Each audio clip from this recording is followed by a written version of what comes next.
Le projet de la fresque mené par le GRPAS et le LAP, il est né de questionnements qui sont venus suite à des réunions de travail et à des idées émergentes, mais surtout par l'existence du projet européen de recherche-action Party Bridge, qui a mis en lien ces deux associations qui travaillent sur le même quartier, donc Maurepas. Tous les ans, la ville de Rennes propose un projet, le projet des droits de l'enfant, et chaque année, il y a un droit qui est mis à l'honneur. Et cette année, c'était les 30 ans de la Convention des droits de l'enfant. Ça nous paraissait important que ce soit les enfants qui choisissent le droit qui allait être mis à l'honneur. On a le droit de s'amuser, qu'on a le droit de faire ce qu'on veut sans faire de bêtises. Le choix s'est vite porté pour nous, le droit de jouer et le droit de vivre ma vie d'enfant.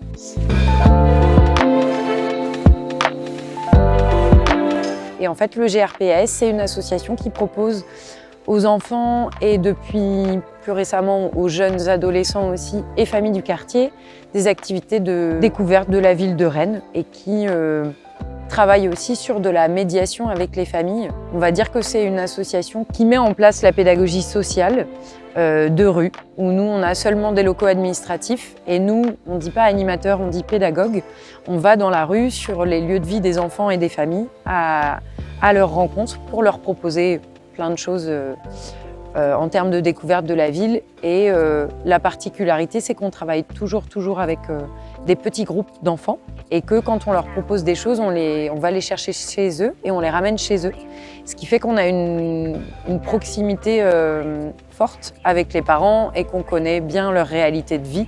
Moi, je suis Manon Fenard, donc je suis coordinatrice du LAP au sein de l'association Cœur Escape. Donc le LAP, c'est la 4e édition que ça a lieu et en fait c'est un collectif de 25 jeunes adultes de 18 à 30 ans qui se retrouvent autour de l'envie de faire des projets artistiques divers ensemble. Ils ont du temps et ils ont là dans leur vie ce moment-là pour faire des choses et donc ils se retrouvent autour de cette idée-là. Alors moi c'est Zoé et je travaille à l'EHESP, à l'école des hautes études en santé publique, sur le projet Party Bridge.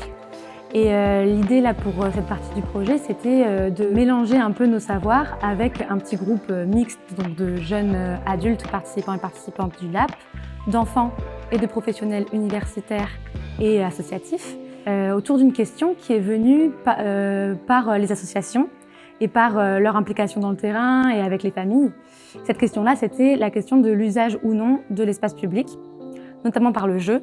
Et en fait, la cohabitation dans l'espace public et une rue particulièrement de Maurepas, qui était la rue de l'école. La fresque, c'était un peu comme un support de pensée pour nous, c'était un prétexte pour explorer toutes ces thématiques-là de, le quartier populaire, qu'est-ce que c'est, comment on se sent dans l'espace public et en fonction de quoi aussi. Est-ce que c'est parce que je suis une fille que je me sens comme ça? Est-ce que c'est par mon vécu? Et en fait, comme on était un groupe très hétérogène, on avait chacun des vécus différents et on allait aussi confronter ce vécu-là à la parole des habitants du quartier. Et on pouvait comme ça réfléchir aux questions de l'usage de l'espace public, des stéréotypes aussi et de l'imaginaire qu'il peut y avoir autour du quartier et qui peut cristalliser des tensions comme la problématique de départ. Parce qu'en fait, cette rue, elle est tous les jours fréquentée par les enfants et les familles pour aller à l'école, sauf que personne s'y arrête parce qu'elle est quand même fréquentée par les plus grands. Qu'il n'y a pas assez de jeux pour les enfants et s'il y en a plusieurs, ils peuvent se pousser, il y en a qui se font très mal, se battre aussi. Les grands qui fument, qui squattent, et c'est pas que aussi pour eux, que nous aussi on est là et on a le droit de s'amuser avec ce qui est dans la rue. Il y a aussi des parents qui nous ont dit moi j'ai un peu peur de passer par là. On le sait, Maurepas c'est un quartier qui n'a pas forcément bonne presse. On voit tout le temps des faits divers et que nous, comme les familles, on avait envie de redonner une image de ce quartier où il y a un truc qui s'y passe vraiment chouette. En fait, on avait la volonté de les mettre en réflexion sur c'était quoi ce quartier, c'est quoi d'être habitant d'un quartier comme ça. Ils n'étaient pas tous du quartier. Donc il y avait un groupe de mixité sociale qui faisait qu'ils se posaient aussi des questions par rapport à ça veut dire quoi être habitant de Maurepas, ça veut dire quoi, c'est quoi les réalités et tout ça.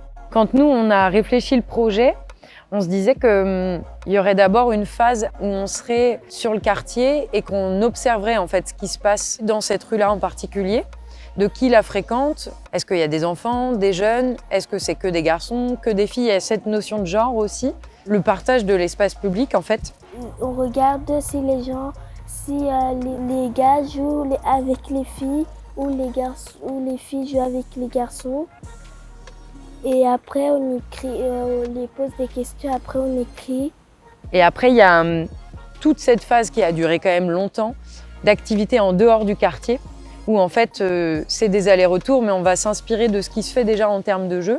On va rencontrer des spécialistes du jeu ou juste des passionnés, aller observer ce qu'il y a en termes de jeu dans d'autres cours d'école, parce que les enfants, là, ils connaissaient que celle de Tréguin, et de s'inspirer de tout ça, pour revenir sur le quartier et dire voilà du coup moi ce que j'ai envie, ce que j'ai pas envie. Et la troisième phase de matérialisation des jeux et de la rue concrètement.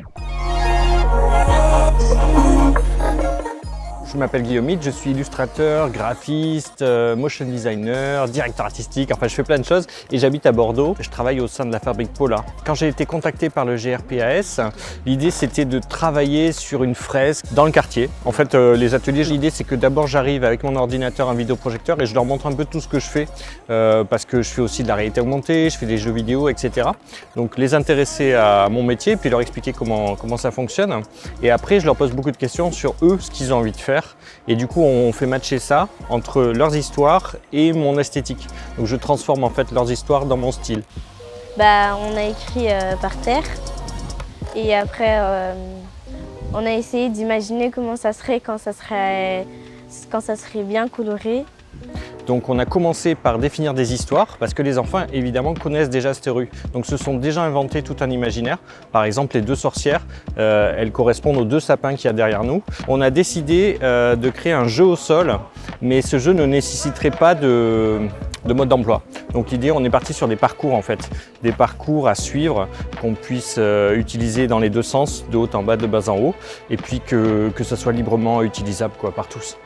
En les faisant aussi faire des porteurs de parole à la sortie de l'école avec les parents d'élèves, avec les habitants du quartier pour discuter justement de ça. Il y en a certains qui disaient que ça se passait très très bien, que les parents, ils discutaient avec les parents, que parfois ils jouaient avec les enfants de l'autre côté de la barrière de l'école. On n'est pas là pour vendre de la drogue, on n'est pas là juste, on se pose, on passe du temps ensemble en fait. En faisant des débats aussi sur c'est quoi un quartier populaire, comment on se positionne vis-à-vis de ça. Et de tout ça, ont émergé plein de phrases, plein de choses qui avaient été dites par les jeunes. Et donc on est parti de toute la réflexion qu'on avait eue pour écrire 2 textes de chansons de rap qui parlent du quartier de Maurepas et voilà, les jeunes du Lap se sont exprimés par rapport à ça et ont été jusqu'à l'enregistrement de la chanson. C'était quelque chose de nouveau pour moi et c'était génial de récupérer des sons que les enfants trouvaient intéressants puis les revoir derrière après dans une musique remasterisée. Quand là on le voit devant soi, qu'on l'essaye vraiment, c'est super, quoi.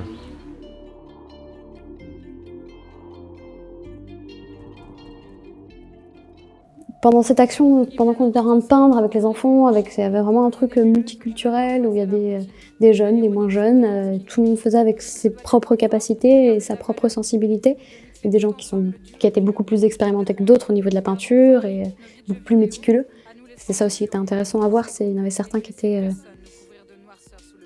beaucoup plus méticuleux, donc qui faisaient la partie beaucoup plus minutieuse et qui faisaient vraiment les contours, tandis que d'autres avaient besoin de beaucoup plus de place. Et du coup, sur ces moments-là, où vraiment on était concentrés à peindre, moi, plusieurs reprises, j'ai levé les yeux et puis j'ai vu des jeunes, des moins jeunes passer et juste se questionner, mais qu'est-ce que vous faites en fait? Pourquoi vous le faites?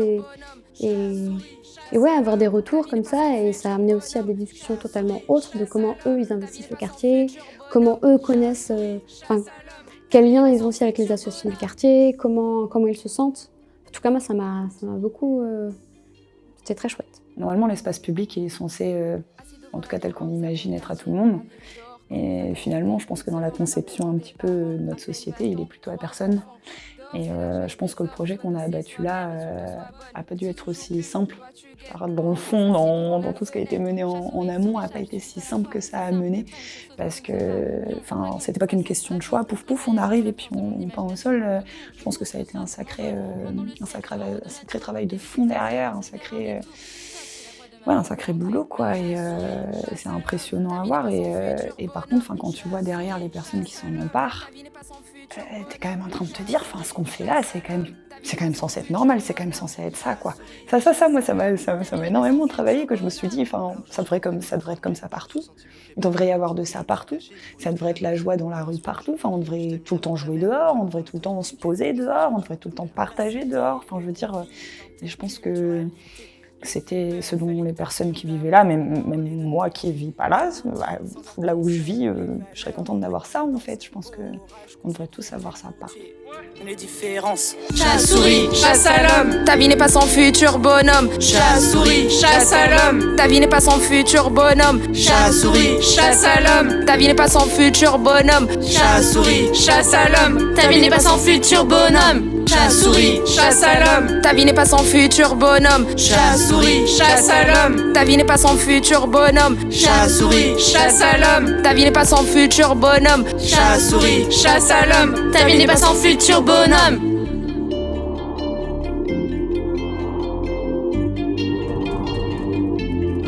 Le but premier, c'était vraiment de faire en sorte que les enfants se mettent à rejouer dans l'espace public. Et je pense que le but, il a vraiment été atteint. Quand je suis en train de regarder du bureau à l'heure de la fin d'école et qu'on les voit passer dans la rue et que les gamins veulent absolument s'arrêter et jouer, on voit que le but, il est vraiment là et qu'on comprend pourquoi le projet il a vu le jour, quoi. Je trouve que c'est vraiment bien réussi.